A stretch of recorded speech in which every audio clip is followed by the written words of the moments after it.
Learned this morning that the Marion County Prosecutor's Office has set a change of plea hearing for Monserrate Shirley, one of 3 people charged in that case. Eyewitness News reporter Rich Van Wyk joins us live from the Richmond Hill neighborhood where homeowners were alerted to that deal. Rich?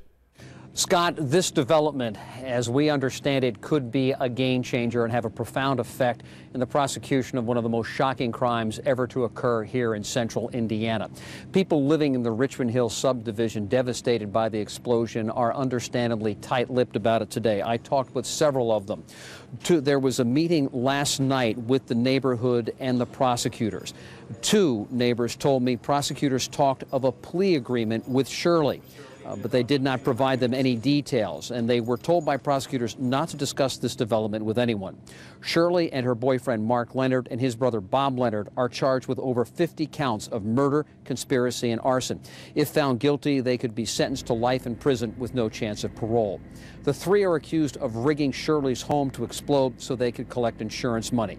The horrific blast killed 2 neighbors and destroyed or damaged roughly 150 homes.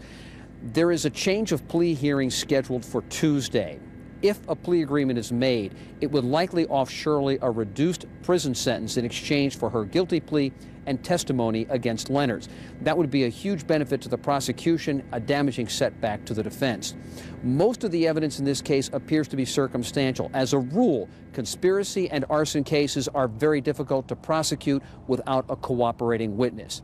If acceptable to the victims and the parents of Dion and Jennifer Longworth, who died in the blast, a plea agreement would spare them at least one of what is expected to be very lengthy and emotional trials. Mark Leonard is expected to stand trial in June in South Bend, and that trial is expected to last more than a month. Victims are concerned that 3 separate trials could mean that this case could be in the court system for a year or longer. John Longworth, whose son and daughter-in-law perished in the fire, their home was right here, sent me an email saying the family was not commenting because it at this time does not want to jeopardize the work of the prosecutor's office. This is a story, Scott, we will continue to follow throughout the day.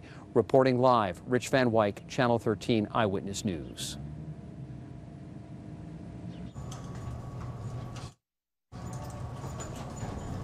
Trial will take place in South Bend.